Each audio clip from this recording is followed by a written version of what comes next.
सुप्रभात बच्चों, कैसे हैं आप सब लोग। आशा करती हूँ आप लोग बहुत अच्छे होंगे। मैं हूँ आपकी हिंदी की अध्यापिका। तो बच्चों, पिछली बार से हमने एक कविता पढ़ी थी सूरज के बारे में। आज हम पढ़ेंगे पाठ नंबर 2, जिसका नाम है तेनालीराम की बुद्धिमानी। तो चलिए इसे पढ़ना शुरू करते हैं।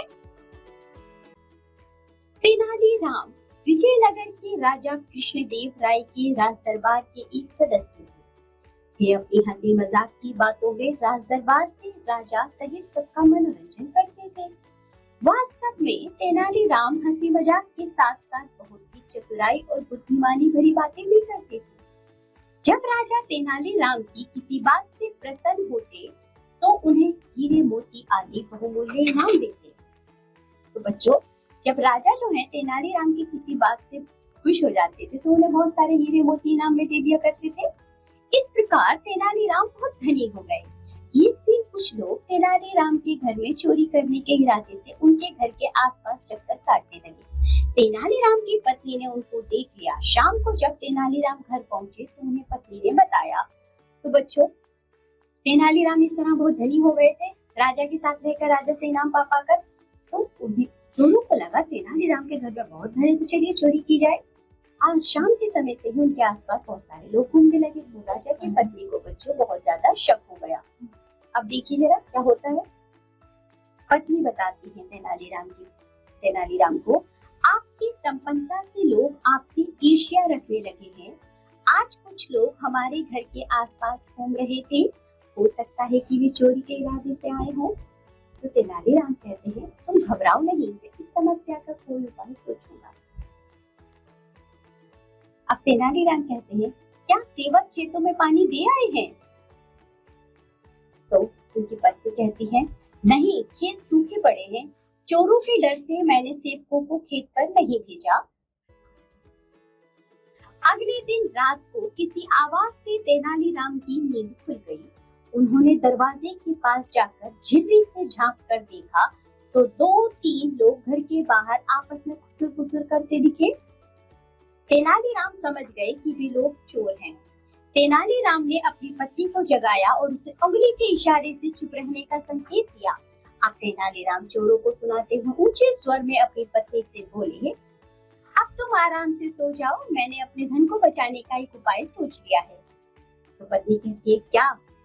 मुझे नहीं बताओगी कि आपने कौन सा उपाय सोचा है?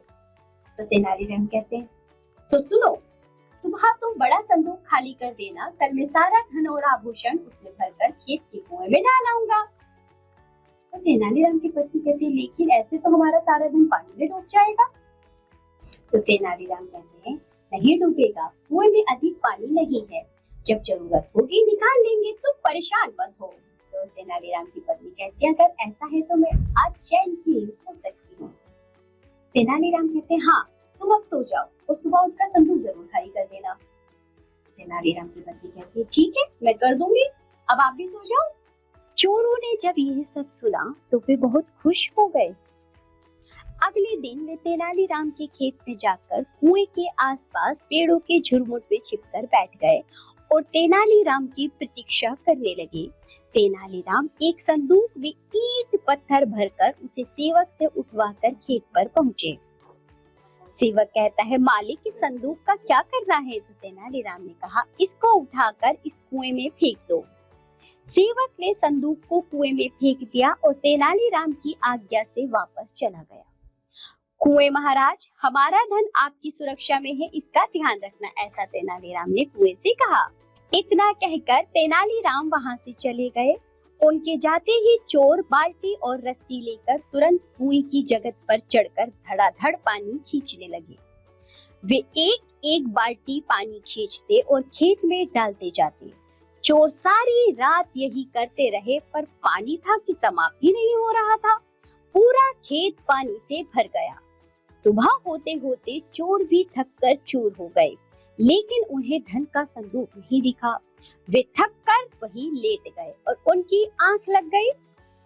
सुबह तेनालीराम अपने खेतों पर पहुंचे तो उन्होंने अपने खेत को पानी से भरा देखा और चोरों को सोते हुए पाया। तेनालीराम ने सोचा, अरे आप कौन हैं? उठिए, यहाँ जमीन पर क्यों लेटे हैं? मैं आपके लिए पेड़ के नीचे बिस्तर लगवा देता हूँ। तेनालीराम की आवाज सुनकर चोर उठकर बहुत तेजी से भाग लिए और पीछे से तेनालीराम उन्हें पुकारते रहे, अरे भले लोगों रुको तो सही, आपने मेरा पूरा खेत सींच दिया है, मेरा धन्यवाद तो लेते जाओ। अब हम नहीं रुकेंगे, अपना धन्यवाद कुएं को दे दो। तो बच्चों, ये थी बुद्धिमान तेनालीराम की कहानी। आपने देखा कि किस तरह मुसीबत के समय तेनालीराम ने अपनी बुद्धि का प्रयोग किया और चोरों से छुटकारा पाया और साथ ही साथ बच्चों अपने खेत भी सिंचवा लिए। इसको कहते हैं बुद्धिमान तेनालीराम। तो बच्चों, इसी के साथ ये पाठ होता है यहाँ समाप्त। इस पाठ का आप दोबारा से अभ्यास करेंगे, इस वीडियो को देखेंगे और बुद्धिमान तेनालीराम की कहानी को पढ़ेंगे और आप भी बच्चों मुसीबत के समय अपनी बुद्धि का प्रयोग करेंगे। अब हम मिलेंगे आपसे अगली कक्षा में, तब तक के लिए बाय बच्चों।